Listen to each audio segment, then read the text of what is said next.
कुणाल एक ऐसा होनहार बालक है जिसे गणित और विज्ञान की ज्यादा समझ नहीं थी और गालिब की शायरी को अपनी दुनिया मानता था और हर दिन लाइब्रेरी में एक नई किताब पढ़ता था। लेकिन परीक्षा के दौरान वो किसी तरह पास होने की कोशिश करता था। इसको पास होना कहते हैं? ऐसे तुम्हें कहीं दाखिला नहीं मिलेगा, फिर आवारों की तरह घूमना। लेकिन पापा मुझे नहीं, मैं कल ही तुम्हारे स्कूल जाऊंगा और प्रिंसिपल से बात करूंगा, फिर पता लगेगा कि तुम्हारी दिक्कत कहाँ है। अब से खेलना बंद, लाइब्रेरी जाना बंद। कुणाल अपने पिताजी को समझाना चाहता था कि उसकी रुचि साहित्य में थी, लेकिन वो बोल ना सका। उसके अगले ही दिन प्रिंसिपल ने पिताजी को बुलाया और समझाने की कोशिश की। देखिए, कुणाल की रुचि साहित्य में है, पास होना जरूरी है, पर हर बच्चे का हुनर अलग है। कुणाल विद्यालय में सबसे अच्छी कविताएं लिखता है और उसकी लिखी कविताएं हम सबको पसंद है। सब पर विज्ञान कठिन विषय नहीं है, मैं कर पाया तो वो क्यों नहीं? एक बार समझ आ गया तो सब आसान हो जाएगा। एक दिन पिताजी ने उसकी विज्ञान की परीक्षा ली और कम अंक आने पर उसे डांट दिया। परेशान उदास कुणाल सिर झुकाए घर की सीढ़ियों पर जा बैठा। वो कुछ लिखने लगा कि तभी उसके चाचा जी आ गए। अरे कुणाल, क्या हुआ?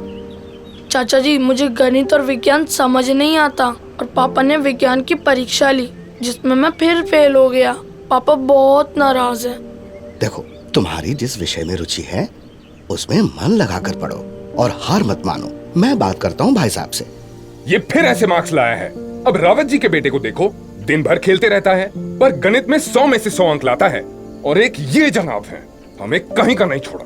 भाई साहब, कुणाल बहुत मेहनती है, उसका हुनर उसके लिखने में है। एक मौका तो दीजिए। मैं भी तो अखबार में एक वरिष्ठ संपादक हूँ, क्या मैं गलत हूँ? तुम्हारी बात तो सही है।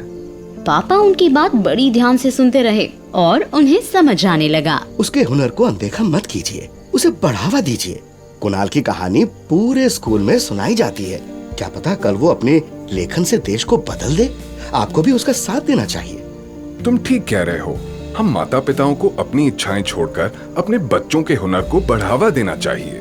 ये सुनते ही कुणाल के पापा भावुक हो उठे। कुणाल दरवाजे के पीछे से सारी बातें सुन रहा था। उसे पापा और चाचा जी की बातों में आशा की किरण नजर आई। पापा ने कुणाल की ओर देखा और कुणाल को अपने पास बुलाया। कुणाल डरता हुआ आया। कुणाल, इधर आओ।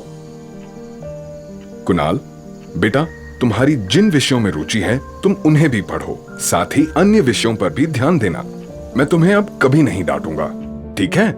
जैसे जैसे समय बीतता गया, कुणाल अपनी कक्षा में अव्वल नंबर पाने लगा। देखते ही देखते वो देश की सबसे प्रतिष्ठित प्रतियोगिता IAS में चुना गया और एक सफल अधिकारी बना। वो दिन था जब मिस्टर शर्मा की खुशी के आंसू ना रुक पाए। बेटा, आज मुझे तुम पे बहुत गर्व है। पिताजी उस दिन से आज तक प्रिंसिपल के शुक्रगुजार हैं और चाचा के कहे हर शब्द को भूल नहीं पाए। ये सिर्फ कुणाल की कहानी नहीं, बल्कि हजारों ऐसे विद्यार्थियों की कहानी है जो अनसुनी अनकही है। संस्कारशाला से जुड़ने के लिए देखें, सुनें और पढ़ें